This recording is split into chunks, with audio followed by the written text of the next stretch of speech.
I think we're just gonna start. Yeah. We'll just start anyway. This will be like this is a test, an inauguration. This is for our listeners, those joining us. My name is Scott. I'm here with a friend and colleague, Anthony. Hello. And this is our new podcast, of which you are now a part. By listening to this, you have joined our conversation. Congratulations to you, or my apologies. Either way, the choice is yours. Let it be whatever it is to you, dear traveler. That's the last time I'll call you a traveler. You poor bastards. You poor sucker. There's still time to change the channel. Don't, though. Seriously, don't. We don't have anything else going for us. This is really it.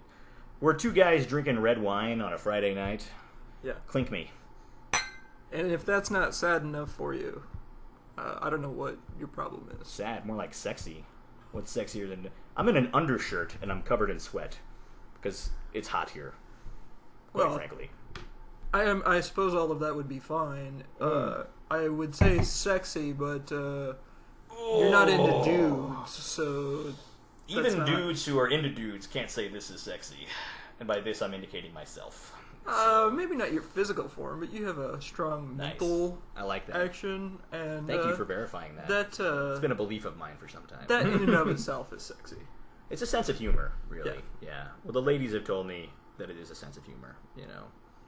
I can honestly say, I think the only sex I've ever gotten in my life, which isn't much, by the way, but all I have gotten, I credit directly to my sense of humor. I mean, it certainly isn't my physique. Yeah. I was looking for a metaphor and I couldn't think of it. I was my Chris Farley-esque. Your stallion-esque. Yes. Statuesque form. A stallion long out of season. You know, right. A stallion that's fallen on hard times. Right before you shoot it. Yeah. The stallion on its way to the glue factory physique. But it is warm. We're here in Phoenix, Arizona, where we both live and work. How long have we worked together, Anthony? Actually, I can tell you exactly. He can tell. I've worked there for so long that I just can't remember anymore. April of 2008 is when I started there. Yeah. It's a long time. Took a year off, so we'll subtract a year, and that's like 7 years? That's 6 years. 6 years. Yeah. That's one more than 5. Yeah. According to my math, which is the only math that counts, by the way. And Scott math is the only math that counts. Only math that matters in the universe. We should notify the banks. Get Greece on the phone. I can solve all their problems immediately. Seriously, all you do is you just tell Germany, you tell Angela Merkel, hey, don't worry about it. It's Scott math. And then hang up. And then she's like, I didn't understand that. It's like I don't speak English. It's like it's Chinatown. Yeah, it's the same thing. It's Chinatown. Don't worry about it, Jake. You know, I saw Chinatown for the first time, I want to say like 3 years ago. And pretty recent. How long were you using that phrase before you saw the movie? I wasn't, actually. Okay. Yeah. Although I had seen it, I mean, Chinatown's been parodied so many times that after I watched the movie, I realized that I had seen parodies of it and not realized what was happening. Yeah, exactly. Even, for example, like most recently, I was a big fan of the show Flight of the Conchords. And they did an episode called New Zealand Town, which was in itself a parody of Chinatown. I had no idea. I'm just watching this episode laughing like, oh, look at all this stuff. This is funny. No idea that it's actually a satire. Yeah. So it all came together. Brilliant movie. I mean, there's not many people that can make a movie about the water supply, a city's water supply, and incestual rape. Put it together and call it a great movie. Well, I mean, they made it happen. They did make it happen. I don't think that odd, bizarre topics are really covered enough in modern cinema. I agree. I'm gonna turn the light off. It's hot enough in here, so we don't need electric light. I mean, Blue Velvet. Oh, I never saw that. You've never seen Blue Velvet? No. Is that David Lynch? Yeah. That's why I haven't seen it. I mean, he's not that great of a... Some people love him. You either love him or hate him. You love him or hate him. I mean, he's up there with Cronenberg, but... Yeah. Lost Highway, have you seen that? I think I've seen part of it. If you want to have your mind blown and or waste a bunch of money seeing a movie, great movie. Same thing with Crash. Not the new version Crash, the old Cronenberg Crash, which is about people that have sex or get off on having sex with people that have been in car accidents or watching car accidents. That actually sounds more interesting than the movie Crash. Yes. Which I never saw either. I didn't see that either, but the Yeah. weird version I've seen. Matt Dillon was in that new version of Crash, right? That's the only thing I know about I it. guess. I don't know. The only reason I like Matt Dillon is because he played Bukowski in that movie about Bukowski. Not the old one, which had Mickey Rourke in it, but it's on Netflix. I don't know what it's called. Some movie about Bukowski that I've never heard of and or seen. But you've read Bukowski, right? Yeah. I mean, I've read Bukowski because you loaned me the book. You're welcome. one of his many. One of his books, and it's. God, what's the name of that movie? I think pretty much if you've read one Bukowski book, you've read. They are all really the same. Them. Yeah. And I have to say that his novels are good, but I really like his short stories.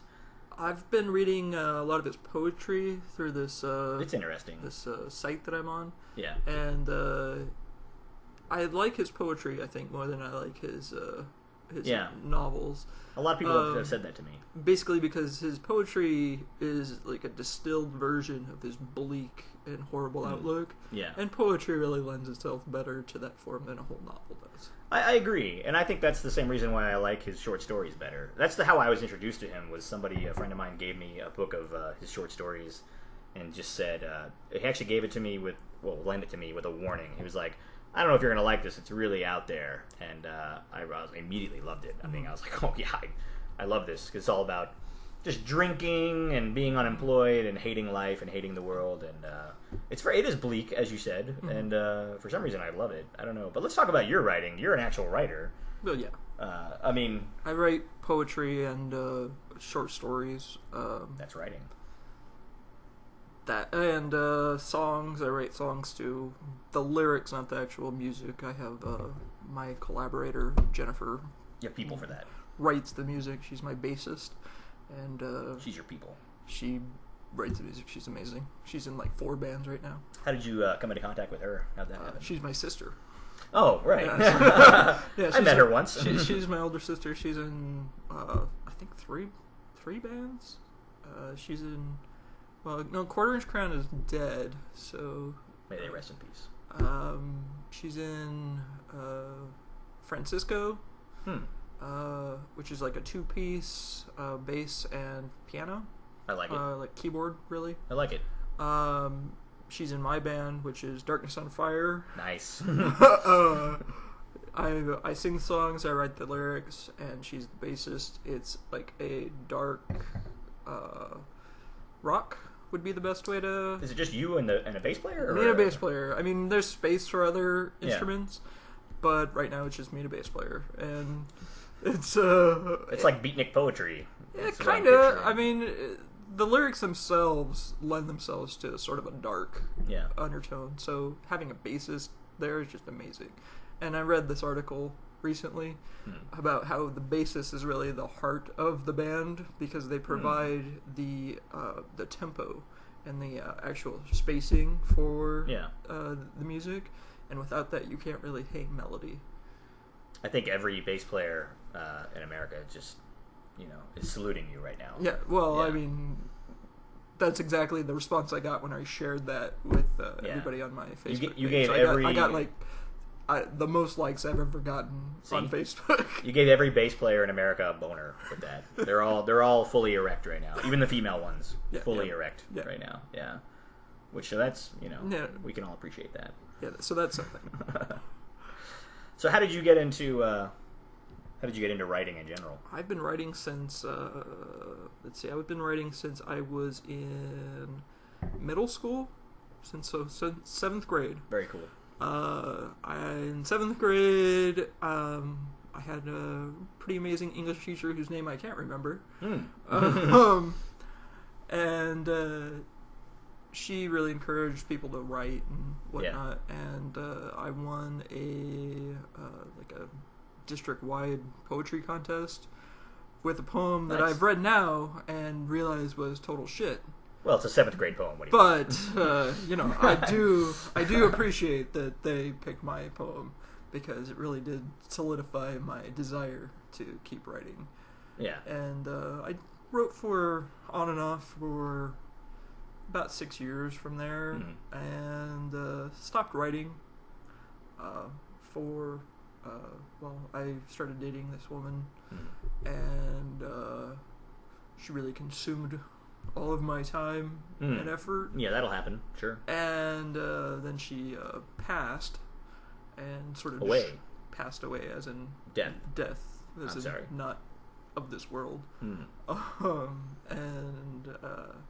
So for a while, about 5 years, I was in such a horrible place. Yeah. I couldn't do anything, and I was writing. I think after that, I was writing bits and pieces. But in the last almost year and a half now, I've been writing.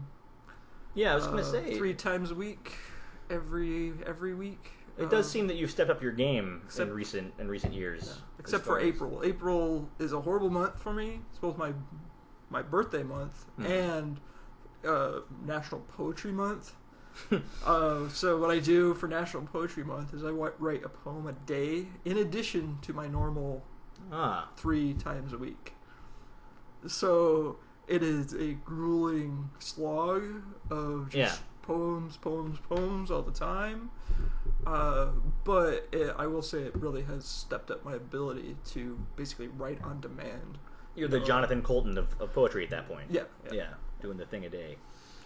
It does really help with your writing. I think that NaNoWriMo, which is you write a novel in a month. Oh yeah. It's probably going to be the next thing that I do. But I will say I'm not as good at writing in the long form. Right. Basically, the only thing I can write now that's in long form is BDSM-based erotica. Which something anyway. Which I've gotten a pretty good response from my followers on WordPress for that. So that's. Is that more like essays or short stories or? It's an ongoing short story. So I'll start with a premise. Like a series, like a serial. Yeah, it's exactly like that. So I'll do like an intro scene to the characters, and then I'll basically connect that.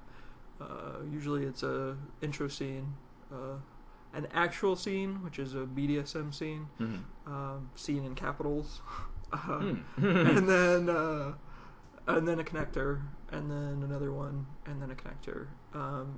Usually culminating in some end goal that I had in mind when I started. Right. But with no real set number of installments. And usually, sometimes the connectors can go 2 or 3 installments themselves, because I'm trying to get you from one place to another, and it's hard to get you there without just cutscening, and I don't like cutscening very much. Transitions, I think, are hard in any medium, any art form. Yeah, I really like the fact that the transitions themselves aren't. They're the places where you can explore the character themselves rather than the action. So an action scene is always going to be based upon, for me, it would be based upon sex or the actual act itself, or themselves, usually, for a BDSM scene. Right. There's usually more than one thing going on. There's a lot of balls in the air. Sure, yeah. Literally and figuratively. Yeah. So so with that, it's you get space to explore the character themselves. For instance, this is my second erotic story that I'm writing right now. It's called Home. So my serial, my titles are all like the first one was Ballroom. Speaking of balls, yeah. So it's a Ballroom, like 1 through 13 is a setup, and then these are the actual characters from Ballroom. Yeah. And then it's just an expansion of that, and it was really interesting because in Ballroom the characters went in a place that I didn't anticipate them going. The setup I had for Ballroom was just 2 strangers. One guy going into a BDSM ball, fetish ball type situation, and him picking someone up to play with. Right. And it turns out towards the end, they know each other. So. Oh, okay. And the whole setup, the whole scenes were agreed upon beforehand, and were this is like an actual couple that does this all the time. And so with Home, you're seeing their home life. Oh, I see. Okay. You know, which is an interesting. So they knew that they knew each other. They knew that they knew each other, but they were playing the role. Gotcha. You know, it's I was picturing like a Much Ado About Nothing situation where they're at the masquerade and they don't realize that they're talking to each other. And no, gotcha. Nothing like that. I mean, sort of, but not. I mean, but in a role playing variety. Yeah. You know, it's interesting. Would you say that given the amount of visual pornography that exists in today's world, do you think that writing erotica is something that is kind of a lost art, or is it something that people are actually looking for now? I think it's something that people are looking for now because I can see that. Because of the saturation of the visual medium. Yeah. People want to experience something. Right. Seeing it on the screen is not the same. Seeing it on the screen, you can't really put yourself in the role. Yeah. Even point of view pornography, you really can't. Well, it's not very cerebral. That's for sure. I mean, there's not really a lot going on. You can only see and hear. Yeah. Whereas with a story, you can see, hear. You have your whole imaginative capacity available. Right. You know, so depending upon how the writer writes it, I like to write in a way that, for instance, in the first story, you didn't really know who was the if the writer was, or if the actor, the primary, was a male or female. Oh, okay. So whoever it was could put themselves in the role in that scenario. Yeah, and see it from that point of view. And I really don't mention the sexes, really, aside from the fact in Home where dicks go into vaginas or asses or whatnot. That seems obvious. And if it's like a pegging thing, then I'm gonna mention that if there's a dildo involved. But as you would. You just kind of have to. It's not a. When there's a dildo in the room, eventually, it's going to get mentioned. Yeah, that's for sure. It's kind of like that rule. What is it? I think Chekhov that said, "Hey, if there's a gun on stage, it better get used." You know, it's the internet variation, Rule 34, which is if there is something, there's porn of it on the internet somewhere. That's true. Yeah, absolutely. Yeah. I mean, everything was. Once you invent something, this is said somewhere else, I think, on the internet, but it's like whenever you create something.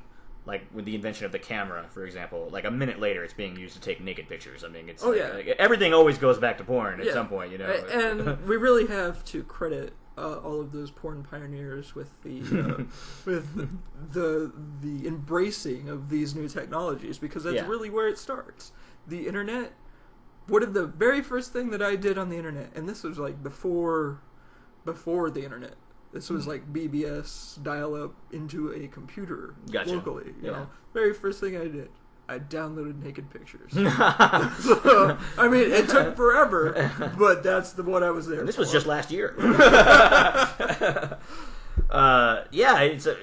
just what happens. It's human nature. Yeah. There's no sense in denying it. Although this actually goes right into an interesting event that occurred to me this morning. Can an event occur? I don't know. Of course, an event occurred to me. An idea. This happened this morning before I went to work. Are you familiar with the School of Life on YouTube? School of Life. It sounds familiar. They're a YouTube channel. I recommend you check them out. I'm a subscriber. They have some great. You might remember, like a month or two back, I posted something on Facebook that was like a YouTube video all about the philosopher Emil Durkheim. In which he was who was like I'd never heard of before. I got it from a friend that emailed it to me, and it was like this philosopher talking about why modern society makes people want to kill themselves, because it's all about what you want to buy thing is very materialistic and this upsets people. Anyway, so that was done by the School of Life. So then I ended up going to their channel and watching more videos like that. And I was like, this is really interesting, and I subscribed. So a lot of it is they're based in London, and this actually was founded by this guy who is a real philosopher, Alain de Botton or something like that. I don't know. He's Swiss, and it's all of it. A lot of it's just like short, quick videos about philosophers that you have heard of, but if you're like me, really don't know anything about, like Kierkegaard and Heidegger and all these guys, and it gives you like a brief history, so you feel a little bit smarter after you watch it. Like, I learned something today, blah blah blah. Yeah. Anyway, so today this morning I go on there just dicking around before work, and I watch some video, and then they end up. Oh no, they made a video called Better Porn, and I'm like, what? Okay. So I watch it. And so it's definitely something I'm going to watch. Of course, yeah. So I watch it, and it's just like an animated, not sexual. It's just like an animated instructional video where they're talking about like how pornography could be so much better than it is, and it's like we're not here at the School of Life. We're not anti-porn. We just feel that like porn for intelligent people can be better than what it currently is. It can be more than just people like just knocking boots. Kind of like what you were saying, I think, more feeling in it, whatever. So, surprisingly, at the end of this video, they say, so anyway, to prove our point, we made our own porn. And I was like, what? The School of Life is doing porn now? And they really are. And it's like, click here to watch it. So, of course, I clicked on it. And it's all, I think they're going to get more advanced. Right now, it's all still photographs. It's not actual, motion picture. But it's all story-driven. So it's like basically, it's a slideshow. So it starts out with like a guy in his apartment, and he's talking. He's like, "This is Dale, and his job is blah blah blah, and everything." And he's, involved in some charity that helps feed hungry African kids, and he was bored on a Friday night, and he went to this bar, and then he meets Lauren, and blah blah blah. It goes on and on, and it was interesting. I mean, and then it eventually does get down to business. There's, you see cocks and vag, get whipped out, and as you do. Yeah, and I think there's no actual penetration. There's other than finger banging. There's some finger banging, and there's some BJ that occurs. But it was just so surprising because the School of Life. Not that they're not, watching their videos in the last couple of months. They're not, staid or prudish in any way, but it is mostly just like philosophy and stuff. Yeah, so they're philosophers. So they're definitely not staid or prudish. Right, but you say that, but I would like my opinion of philosophers like old guys in sandals. My opinion of philosophers are the Renaissance version of philosophers who like the troubadours, like, more libertines. Yeah, I think that's really where they're coming from. Yeah, I think you're more on the right on this. Yeah, that's really their attitude. Apparently, well, most philosophers were landed gentry who had time to sit around to fuck around and think, and they had time to sit around and think and get more wine while you're doing it. And screw. This was that's what it's all about. Their milieu. So when I think of philosophers, that's who I think about. I've taken philosophy courses and been really disappointed. That's what I'm saying. Oh, I'm sure. Yeah. In general, college is disappointing on many levels. I will say this: I did take a course on creative writing at a community college. Really? Yeah. Good. So I was taking this course because when I went to community college, I was basically taking every course I could to not get a degree. It seemed to be my very wise move when I was younger. I did the same thing. And it's really worked out for me. Yeah. Well, we work for the same company, so. Exactly. So it worked out, though, that one class, because we actually got a visiting writer from... Oh, cool. He was from, I want to say Scotland. Ah. And... our syllabus was basically, here, read my book, which I interpret as, I would really love it if someone, please, would read my book. Right, because I'm teaching at a community college. Yeah. And it wasn't bad, it was a good book, but it fell into the same problems I usually have with what is called literature, at least in the United States, which is just... a story that goes nowhere. Mm-hmm. You know, it's a really just an examination of an internal life rather than an actual story.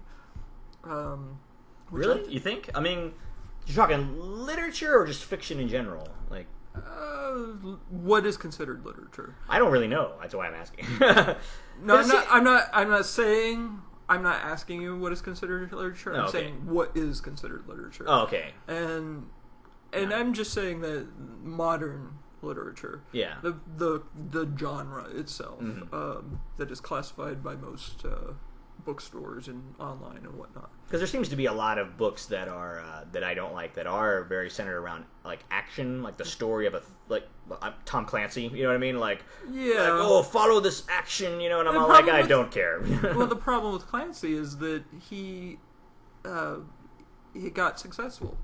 It's the problem with any writer that doesn't have a plan for his characters. Mm-hmm. He gets successful and he just keeps writing for that character. Yeah. And it just becomes a slog through, let's put this character in this situation. Let's put this character in that situation. Yeah. And you don't really get a character development because he started from a place where he was already that guy. So you never really see a story arc where he's become something else.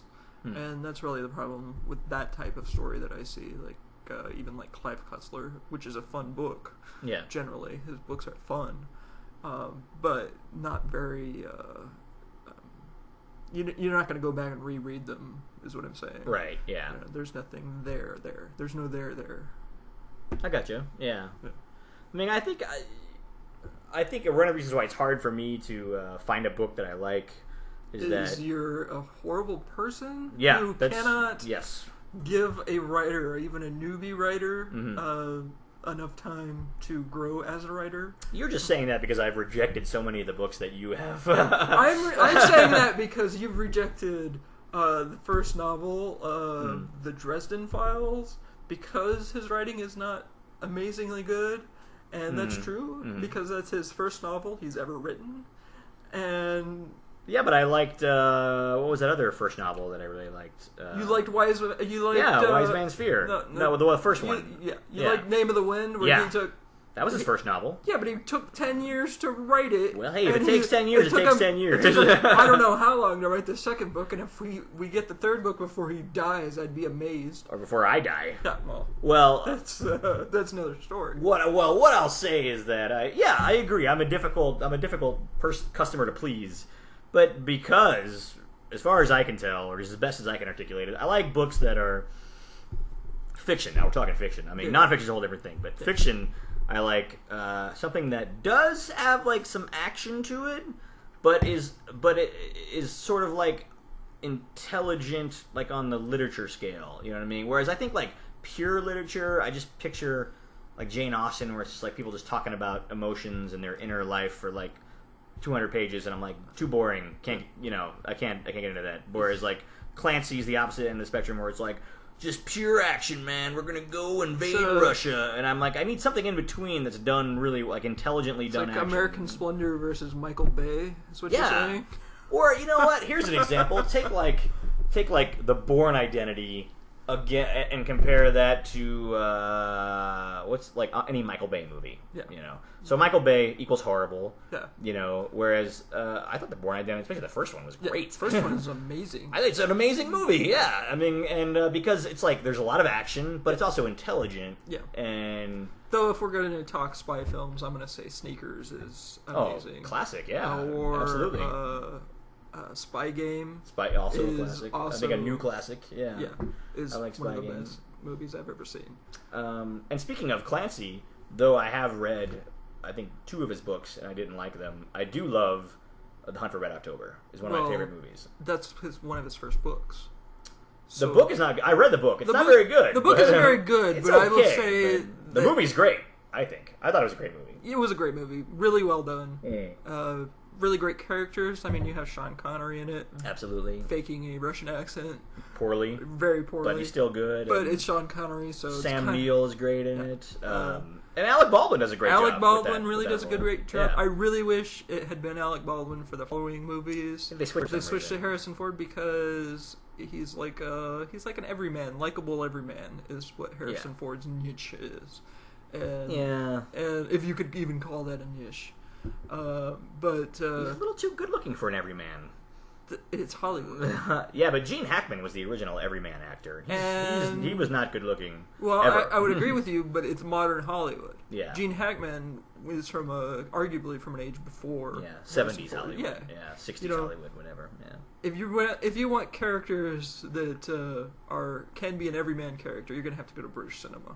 You do. There is no other option. You ever seen The French Connection? Yes. Great movie. Yes. And what strikes me about that movie is if you go back and watch it is that there are scenes where Gene Hackman is like rolling out of bed drunk in the morning, and he like does not look good at all. I mean, like he's already balding at that age, and he's only like 35 or something at that point. Right. And what little hair he has is like kind of like all over the place, and he's got this pot belly. I mean, he looks like, and he's all like pale white and pasty. I mean, he looks disgusting by today's Hollywood standards. I mean, really, he looks like a normal man, but like by Hollywood standards, you're not used to seeing a person looking like that. I quote The Simpsons when I say we wanted Hollywood ugly, not ugly. Right. I mean, you look at it, but what's amazing is that, because I watched that movie again almost like a year ago, and it was on Netflix, and I'm like, oh, I haven't seen this in a long time, I'm going to watch it. And I was struck by that. I'm like, wow, they would never do this today. They don't put people who look normal in movies today. I mean, he's like a normal guy. He's a middle-aged man. And he like, he's like walking around in gray slacks, no shirt on, looking like shit, and you're like, wow, that's me, But that's, I guess, what makes him great, though. I think it's even rare on TV to see that. Oh, very. Yeah. Nowadays, yeah. Maybe on the cable shows you see once in a while some dude that's... You might. You saw some people that didn't look so great in The Wire, that was, Showtime? HBO, Showtime, whatever. But I mean, like, I'm sure HBO execs are now rolling in their graves. They're like, "Oh my god, he mixed us up with Showtime." Oh. They're gonna get a phone call over this, probably. because they all listen to this show. Well, of course. This first episode, they're already listening.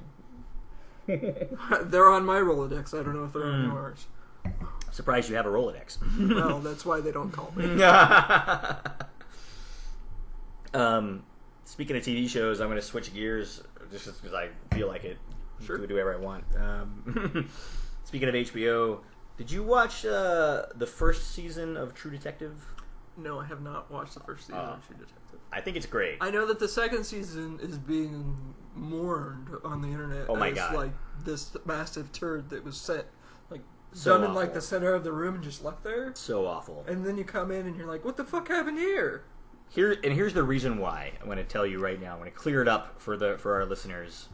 The part of the reason why, if not the main reason why, season 1 was so good was that apparently the writer, the guy that created the show, plagiarized like 99% of the dialogue from works of classic literature. Nice. Yeah, and so most of the lines went to McConaughey, Matthew McConaughey, who does an amazing job, by the way.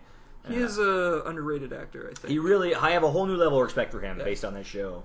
But apparently, he's quoting a lot of stuff that's actually from like books of like major works of philosophy, and also some like pretty important, works of literature. Sure. And the creator got lambasted for this, like after the show came out. Why? Because people were like, "Oh, plagiarism." Have you read anything ever? I agree. I think everyone steals from everything, and that's just the way it is. A, everyone steals from everything, and B, if it's in the classical genre canon, it's up for grabs. It's in the common market. I want to say, and you can do whatever the hell you want with it. I agree, and I have no problem with it. But here's what I think happened: is that he got so much shit for that when he sat down to write season 2, I think he said, "I'm going to write this all myself." And boy, does it show. It is awful. Well, if your style is to piece together these classical works, and then you try and shift your style, like really quickly, you're going to suck at it. Oh, yeah. Even, it's just going to happen. You have to practice at that shit. It's like everything. I'm just speculating. I mean, I know. I mean, well, he was actually attacked for that, and definitely watching season 2, it's a whole different. Isn't like season 2 like in LA or something? Yeah, it is. Like, it went from like rural Louisiana. So it went from somewhere that arguably has a soul to some place where you sell your soul. Yeah, exactly. Great. Yeah, and it went from like the first one was kind of which isn't a knock against people that sell their souls. I'm all for it as long as you get good value. That's all I'm saying. Absolutely. Yeah, as long as you get your money's worth, it's great. Yeah. But I mean, like the whole rural bayou culture. There's a certain there was like this whole like voodoo thing going on in season 1. It was all like very much like I heard from what I heard there was a lot of elements of what I want to say like the Ambrose Bierce Cthulhu mythos. very much and very evil like an ancient evil that's a very lends itself to a sinister style, very sinister and very like scary on like a weird cellular level. It's very scary on a instinctual level. And very much so. I can't think of anything in LA that's scary on an instinctual level. It's not. It's actually just depressing. Maybe the traffic. And I mean, it's a whole different. And literally, there's like scenes, like all these overhead shots in season 2 of just traffic, and just brown and like smog, and you go, yeah, that's just depressing. It's not scary. You know what I mean? And the dialogue has become really rote. Like cop show dialogue, you know what I mean? Yeah. And not good cop show. No, no.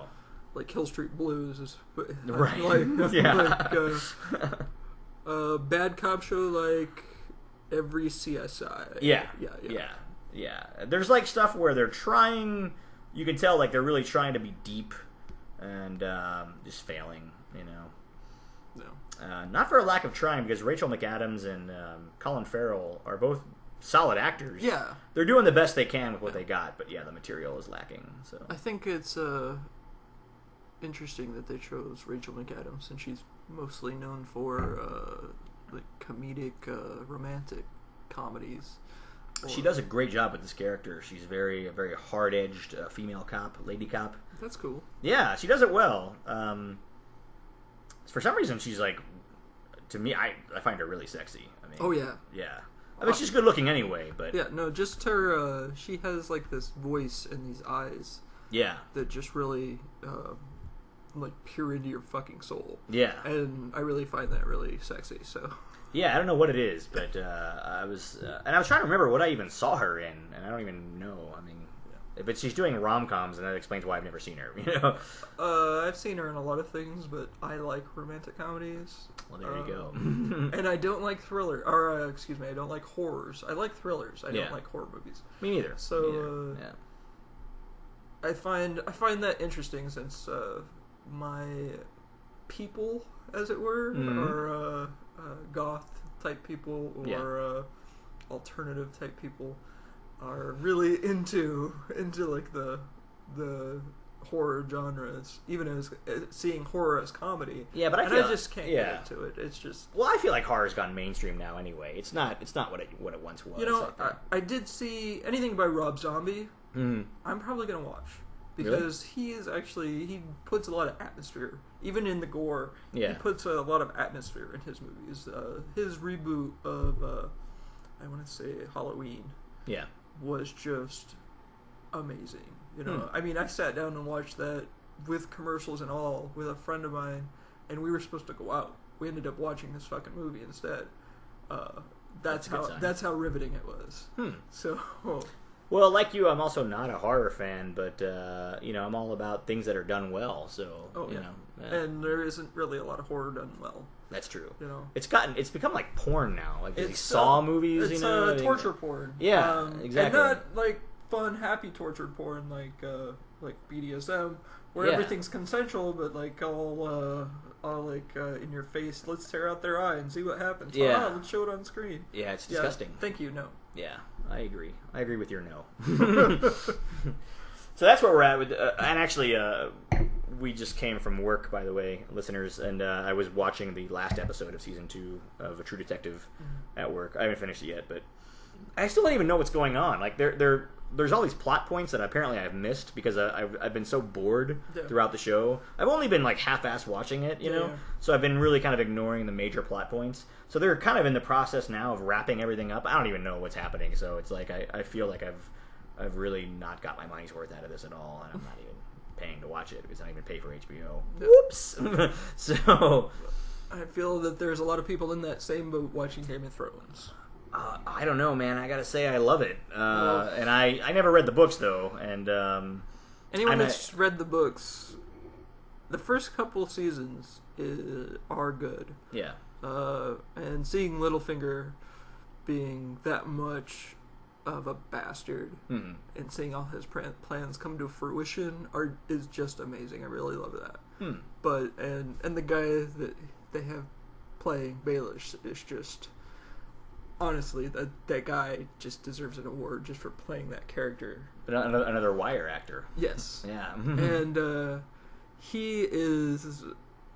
I can't say enough good things about him. But the show itself has devolved into these like horrible archetypes that I just can't watch anymore. So these archetypes are not in the books, is what you're saying? Broadly, they are, but I wouldn't say that the actual characters. They added characters. They moved characters from places that they weren't to places that they are. Like I believe Sansa Stark is now hanging out with Roose Bolton, which didn't happen. There was a whole character there. Yeah, that I heard about this. He's like doing stuff too. Right. And that they got rid of, and it really destroys Sansa's story arc because who she becomes is what's interesting about her because she's like slowly losing the naivete that you see in the first start seeing in the first show from the first show, and she just slowly loses it as people betray her all around her, and even like so-called champions that as like this sheltered princess character that she really is fail her like over and over and over again, or turn into villains like Baelish does. That's her story arc, and to put her with like this horrible like he's a total sadist evil motherfucker. It just destroys her. I mean, how is that not going to destroy her mentally? She's going to come out of this a gibbering fucking wreck. I mean, it's not like they have therapists in Game of Thrones. So too bad because they would have a field day. They would make bank. Yeah. You know? It's a mess. But I mean, I think it's no more of a mess than our current modern society. You know, it's probably why people enjoy watching it. You know, that's true. But I don't know. Their books are great. Martin needs to get off his ass and I don't know, write a book would be nice. Sometime soon would be amazing. Well, now apparently he's putting all this energy into the show. So he's off the show as a writer. He's handed it over to their writers now as of really? season 4, which is why it's so shitty. He has zero input now. Speaking of that, by the way, one of the writers is David Benioff. Why does it sound familiar? Well, he's a novelist. Yeah, actually, that's why. Yeah, he wrote a novel that I own. It's actually really good, called City of Thieves. Okay. It's completely different from Game of Thrones, but but it's the only thing I've ever read. I just picked it up by accident one day at Changing Hands bookstore, and I was like, "Oh, what's this?" And it's an amazing novel. When I saw his name in the Game of Thrones credits, I was like, I actually was like you. I was like, "Why is that familiar to me?" And I looked at my bookshelf and I'm like, "Oh, that's the guy." I'm like, "Interesting." I like that you have both enough and too little books to be able to look at your bookshelf. And know what? There's not much there. I mean, what authors you read. Yeah. I mean, if I had the same setup, it would be this whole wall, the wall in your bedroom, this wall where your couch is, probably the opposite wall where your dresser is. Yeah. And then like 7 boxes in a closet. Well, I also don't own anymore a lot of the books that I've read too. So that's I mean, I look at this bookshelf and I'm like, I should have way more books, but I give a lot of books away, and also I lost a lot of books when I moved. So it's, and then also I read stuff from the library that I just, obviously don't keep. So I think I had the opposite when I was younger. I was lived at the library. Yeah. I mean, I knew librarians by name, and they'd be like, "Hey, Anthony." Right. So it's a bit of a difference now. Now I can actually afford to buy my own books. Yeah. And so I do that. I mean, rather than go to the library. Not to say that libraries aren't amazing. I read I follow a WordPress thing by a bunch of librarians called Librarian Thing. Librarian Thing? That's what it's called? Okay. It's called Librarian Thing. I read a comic that's about librarians. I mean, I love these guys, but I don't go to the library anymore. I just don't do it. Well, it's it's annoying sometimes. It's kind of like a homeless hotel, and Although, I mean, I like the fact that Burton Bar, our public library, or the main branch, is close to both where we work and where I live. Yeah. I'll go there on my lunch break sometimes. It is a pretty beautiful building, too. It is. There's, all this glass and very, very cool. The fountain inside, and the elevators, it is really cool. But, I mean, I'm like you. I mean, it's like bookstores are, for me, easier places to find books that I don't know I'm looking for. Right. I'll go in there, I'm like, I don't know what I want, and they have things just displayed in a way that it's like, you might like this if, they have little summaries by the people that work there, and you're like, oh, yeah, I'm probably going to like this, so. Whereas libraries, you kind of got to know what you're looking for. You got to go in there with a plan. True. I think that stands true of bookstores, too. I don't really pay attention to what they write on the blurbs. Yeah. Usually I end up going to the sci-fi fantasy section and just read everything and the backs of all of the books that are new releases. Yeah. And then wonder why do they have book 2 of this? It sounds really interesting, but they don't have book 1. What the fuck's going on here? That you're making me go to Amazon bookstore. What the hell is your problem? That's a damn shame. I would buy from you. I would prefer to buy local, but you're an idiot. I need to order more book 1. Obviously. But I don't really, like I said, I don't go to the library anymore. I think the problem with the library is that they've tried to branch out into too many medium. Magazines, movies. DVDs, Like this. If you try to be everything to everyone, you're going to end up pleasing nobody, so. Yeah, and I don't really get what the point of that is, too. It's like they're trying to justify their existence.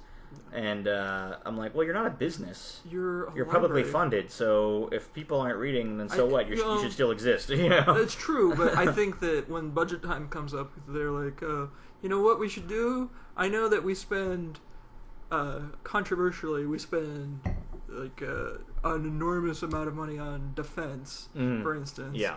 More than, 25 countries below us combined, right? And all 24 of them, or 26 countries combined, and 25 of them are allies. Right. Weird. Very. But so we spend a lot on defense spending. I think that's really a throwback to the Cold War and trying to outspend the Soviets, and not wanting to let go of those dollars in the defense industry. Oh, of course, yeah, that's is really the why it's occurred, but that's where we're at right now. And instead of cutting some of that money, one less really expensive plane, where we could fund a library for a year, and get libraries seem to be a mark of civilization, and we should be funding those guys more. Oh, you're preaching to the choir. I mean, I would put education and libraries and social services. I will say this: there's this great game called Democracy 3, okay, and it lets you become president, right? And you can modify things in the budget, and move things around and use your political capital to get things done, right? Right. There has never been a time in that game. I've played this game a lot, 30 or 40 times. Because it takes a while to play the game. Yeah. And every single time I get assassinated. Everything I do ends with me getting assassinated. It's not just sometimes liberals assassinate me. Yeah. Because I get rid of the graduated tax and go to a flat tax. Sometimes it's because I fund science and education, and some right-wing nut job kicks me out. Yeah. So I mean, and the only time I got to my like third year, I mean, I get killed. The only time I get to like my third year is when I fund like defense spending and cops. And this thing is really realistic. To like crack down on terrorists. I'm air quoting here, terrorists, right. Because basically people that are opposed to me. That sounds about right. Yeah, it's very realistic. Yeah. Except for the assassination part. How many? If that were true, every president would get assassinated. Well, yeah, but I mean, you look at JFK, and it's like, I think the hallmarks of his assassination or his presidency that led up to his assassination were basically like breaking up the CIA, like saying like I'm getting rid of the CIA and pulling out of Vietnam and cutting defense spending and basically NASA, all of this. Yeah, shit. and lots and lots of money going places that isn't defense spending equals a dead president. Right. I mean, look at Eisenhower's farewell speech, where he basically warns the country that. And this is a conservative president, a fucking general, He's basically saying, the military-industrial complex, which as far as I know is a phrase that he coined, like he created that phrase, is taking over the country. Like they are going to influence you in ways you don't even know, and you better watch out. And then, and the whole country at that time was like, what? What's he even talking about? No one even understood what he was saying, you know what I mean? But yeah, he knew, because he saw it happening, He's like, you better watch out. The age when we had intellectual presidents. Yeah, that's over. That's gone. Yeah, it's a shame. I think widespread access to television has killed that, and the 24-hour news cycle has just destroyed that and just politics in general. And the public education system. Is a joke. The public education system is a outgrowth of everything else. I mean, too much too top heavy, not enough emphasis on people learning things, learning how to learn as opposed to learning the facts, because learning anyone can learn the facts. People, you can memorize anything.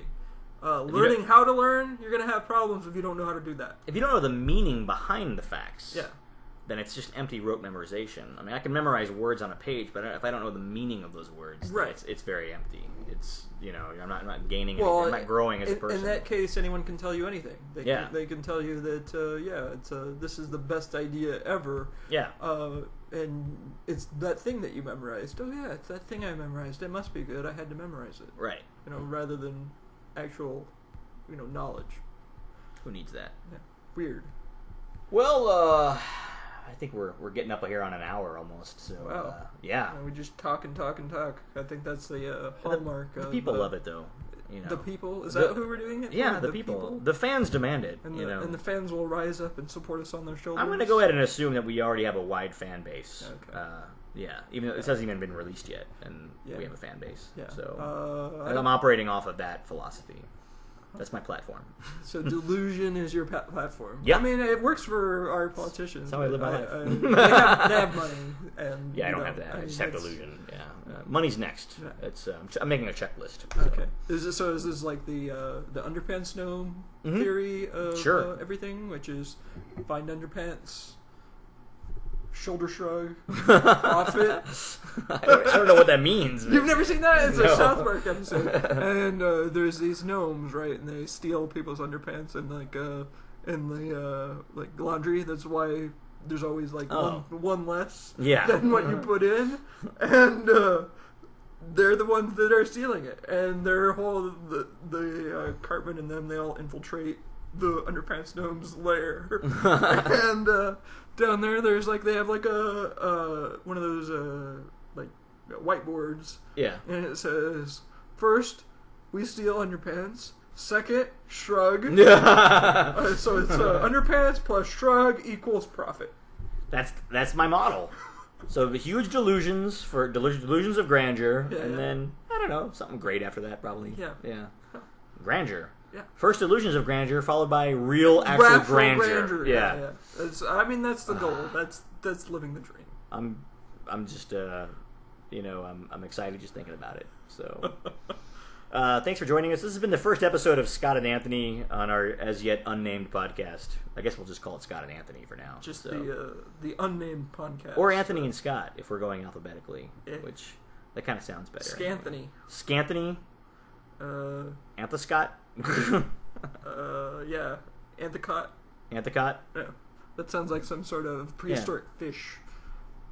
Prehistoric Fish is the name of our podcast. Awesome. Thanks for joining us on Prehistoric Fish. This is Scott and Anthony. Signing off. Signing off. Bitches!